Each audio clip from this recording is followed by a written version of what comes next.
Harka fuune daawwattootaa fi hordoftoota maatii Muhaa Niwus akkam jirtan. Nagaan keenya kan jaalalaa onneerraa madde bakkuma jirtanitti isin haa ga'u jenna daawwattootaa fi hordoftoota maatii Muhaa Niwus. Oduu keenya ammaaf qabanne kan isinitti ana Muhaa Oromooti. Hagadhuma sagantaatti nu waliin turaan afeerraa keenya gamanumaan viidiyoo keenya like share gochuu sin dagatinaadha.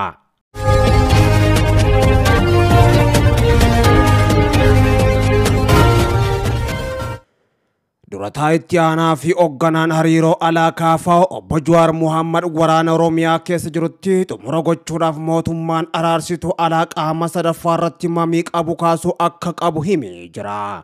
Jawaar fuula Facebook isaa irratti barruu barreesseen mootummaa fi waraanni bilisummaa Oromoo qaamni lamaanuu araarsituu qaama sadaffaa irratti walii galan filachuu qaban jedhee jira. Kanarratti mootummaan qaama araarsituu alaa irratti mamii qabu kaasuu qaba kan jedhan obbo Jawaar Mohaammed lolli kun sadarkaa jaarsoolee biyyattii milkaa'uu danda'u biras darbee jira jechuudhaan dubbiin akka mootummaan waboo tuffachuun araara abbootii gadaa fi manguddoo biyyaa oofuu ol akka taates akeekkachiisanii jiru. Carraan akka ammaan dura bifa abbootii gadaatii fi manguddummaan biyya keessatti dubbii furuu bara 2018 fi 19 darbuu kan himan obbo Jawaar Mohaammed ammaan tana sababbii teeknikaa loojistiikii seeraa fi wal amantaadhaaf jecha qaamni alaa sadaffaan jidduu jiraachuun dirqama ta'uu himee jira obbo Jawaar Mohaammed.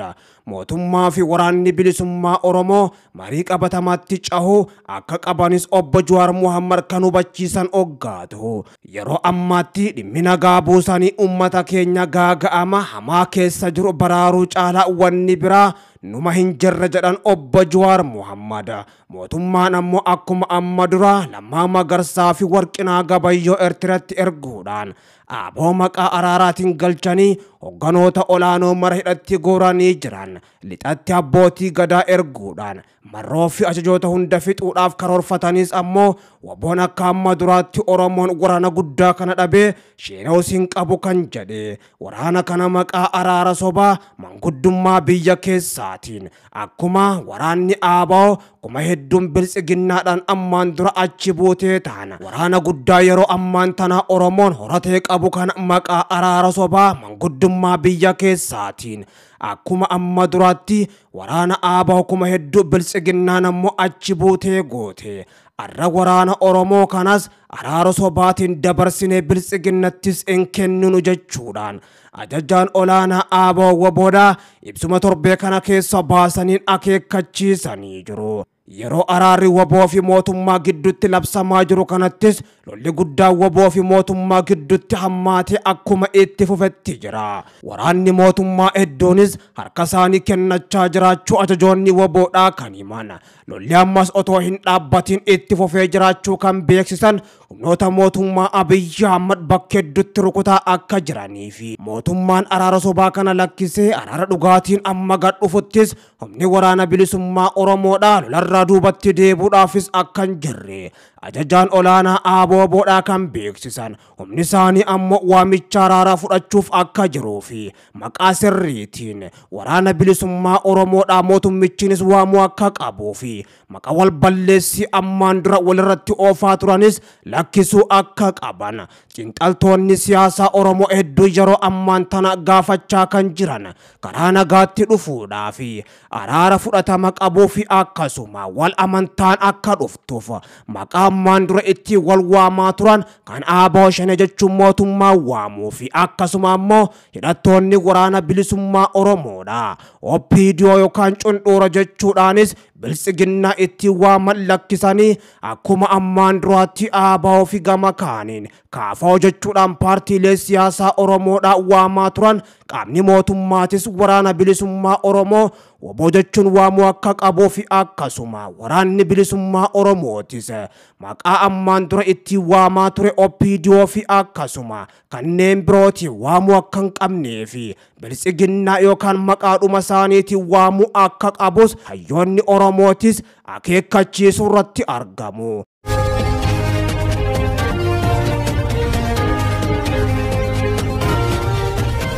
hidhattoonni mootummaa baay'een harka waraana bilisummaa Oromoo botti kennachaa jiraachuun ajajaa waraana Itoophiyaa Fiild Maarshaal Biraanuu Juulaa akka malee naasisuun dhagahamee jira.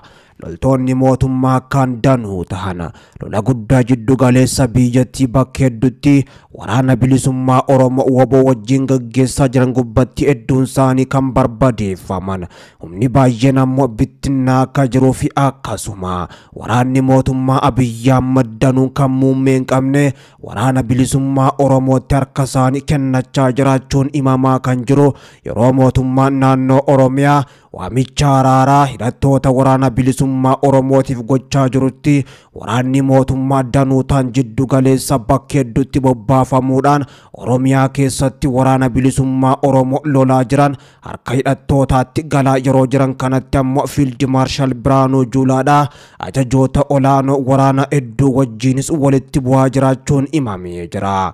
Loltoonni mootummaa baay'een bakkeewwan hedduutti kan lollitti gaggeeffamaa jiru. Anfilloo dabalatee mana Sibuu Cophii Dugda Daawwetti waraana bilisummaa Oromoo botti harka isaanii kennachuun shakkii guddaa ajajoota olaanoo waraana biyyattii jidduuttis uumee akka jirutu dhagahamee jira. Yeroo kanatti humna dabalataa Oromiyaatti bobbaasuun nun barbaachisu jechuudhaanis ajajoonni olaanoo waraana biyyattii murteessanii akka jiran kan himame. Hidhattoonni danuun Oromiyaatti bobbaafamanii waraana bilisummaa Oromoo WBO lolaa jiran kutaa waraana hedduun isaanii ammoo diigamaa akka jiruu fi hedduun ammoo baduudhaan WBOtti harka yoo kennatan wal shakkiidhaanis ammoo wal ugguranii wal eegumsarra kan jira waraana bilisummaa Oromoo loluudhaaf kan bobba'an ammoo bakka hedduutti ofumaa wal marsanii wal eegaa jiraachuun isaanii himamee jira. Ajajaan waraana Itoophiyaa olaanaan Fiild Maarshaal Biraanuu Juulaa ammoo humni isaanii WBO loluudhaaf Oromiyaatti bobbaafame baay'inaan ammoo botti harka laachaa jiraachuun akka malee kan isa dinqe. Humni isaanii waraana bilisummaa Oromoodha bifa kanaan ammoo injifachuu akka hin dandeenyee fi humnoonni naannoolee ollaa lola kana gubbattis hirmaachuu akka qaban gaafatanillee ammoo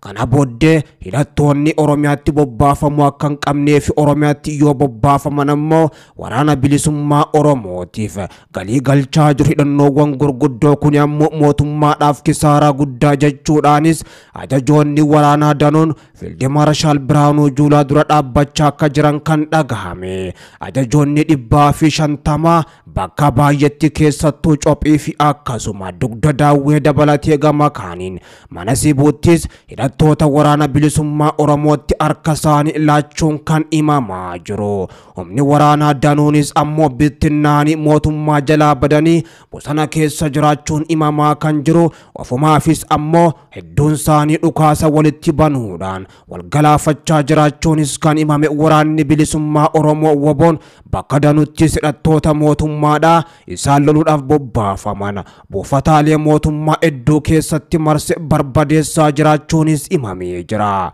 Kaleessaa fi har'as lolli guddaan waraana bilisummaa Oromootii fi hidhattoota mootummaa gidduutti gaggeeffamaa kan jiru. Anfilloo fi akkasuma Cophii Dugda Daawwaattis waraanni bilisummaa Oromoo WBO'n tarkaanfii jabduu fudhateen humnoota mootummaa Abiyyi Ahmad danuu kan barbadeesse. Mana Sibuu Cophii fi Dugda Daawwaatti ajajoonni 50 fi akkasuma kan 100 waraanni danuun fedhii isaaniitiin waraana bilisummaa Oromoo WBO'ttis makamanii akka jiran qondaalli waraanaa tokkos himanii jiru. Waraanni bilisummaa Oromoo WBO'n tarkaanfii jabduu yeroo ammaan tanaa fudhachaa jiruun mootummaa federaalaa akka malee kan naasise. Mootummaa naannoo Oromiyaa durumaanuyyuu harka kennachiisuudhaan akka araaraaf karti deebi'an kan godhe ammoo mootummaa federaalaatis akka malee kokkee qabaa jira. Hidhattoonni mootummaa bakka hedduutti barbadeeffamaa bittinnaa hedduun isaanii harka laachaa jiraachuun ammoo kan himame. WBO'n lolicha itti fufuudhaaf qophii akka ta'e fi humna guddos bobbaasaa jiraachuu kan beeksise. Lafoota hedduu keessaa humnoota mootummaa Abiyyi Ahmad buqqisaa jiraachuus beeksisee jira.